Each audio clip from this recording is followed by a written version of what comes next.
Welcome back, YouTube, to the Cutlass Board Games channel.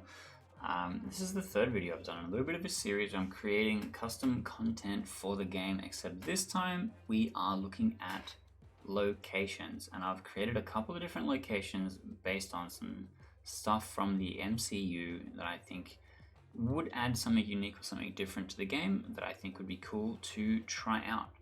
So let's get started with the first one, the Red Room. So when the Red Room is revealed, put a Widow's Bite into each player's hand. So it's a symmetrical effect. Both players are going to get hit by it, and they're going to miss a draw because the draw happens after the location reveal effect. But your draw is just getting replaced by the Widow's Bite. And so obviously there's a few decks that are going to care less about this. Some like Carnage decks are just going to eat it anyway. If you're playing Valkyrie or Bast, you're just like, sure, this thing is 3 power. But I think it's going to be interesting for a lot of decks that are looking for like a really specific combo assembled. It's going to be a small hindrance, but it's not like, oh my god, instant retreat, and like compared to some locations that I see. Like if I see Dream Dimension, bam, I'm out of here. I see Red Room, I'm like, whatever, I play Widow's Bite, which I think would be really interesting. Next up, we've got the Citadel at the End of Time.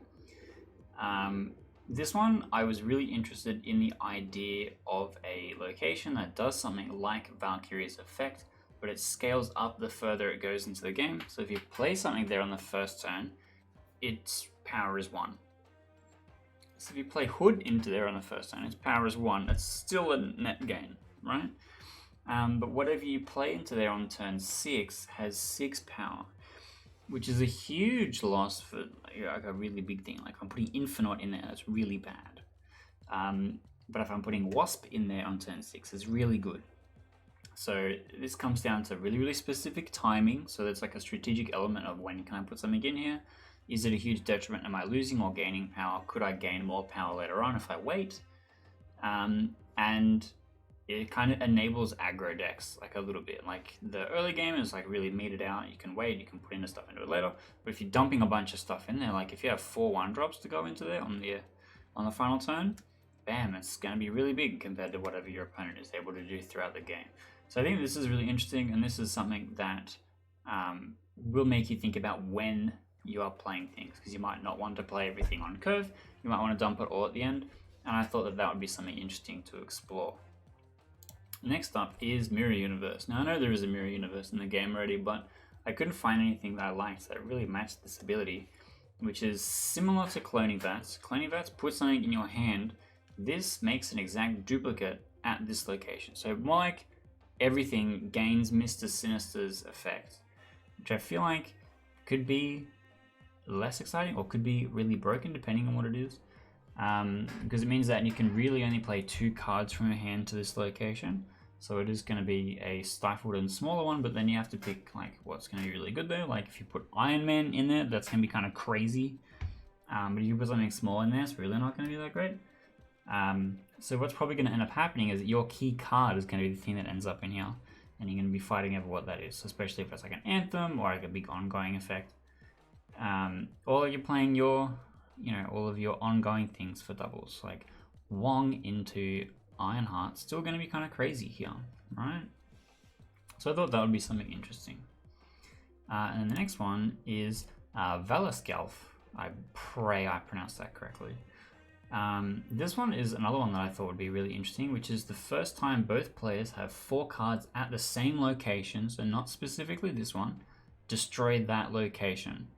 So instead of something like Galactus, which just blows up all other things that Galactus is not at, and it has to be empty when you play it, this is the opposite. This is the first time a location becomes full, blow it up. So you've both invested 4 cards, it explodes. And I think that would be really interesting, because if you just fill it out with junk, you could blow up your opponent's lane if you think that they're winning, or you just try and fill everything up with 3 so that it doesn't activate. You don't greed too hard. And it's like a really, really precarious kind of balancing act, that you're trying to figure out what your opponent's going to do, where they're going to put stuff. And then you can do things like debris and fill things up and blow it up intentionally. And I thought that would be really interesting. And I know that Valor seems like a really strange pick for an ability like this, but if you do remember, it does actually explode. I'm glad you're enjoying my slideshow. Next up is Monster Arena from Shang-Chi. This is an effect that I really like the visual appeal of. I know that sounds really silly, but here's what it does. Each turn, play the top card of each deck here at this location. Those cards fight destroying the weakest cards at this location. So it's kind of like Warrior Falls, except it's pulling a card out of your deck, just whatever the top one is, it comes out and then destroys the weakest cards. And then what will end up happening is the biggest stuff will stay there and all the small stuff will constantly get destroyed, which is kind of like if you could imagine giant monsters rampaging through Japan, destroying things, and you have all the big monsters that are sticking around and all the little people are running around getting squashed. That was kind of the inspiration that I wanted to have for this thing, which I know is a bit silly, but I was very excited about it.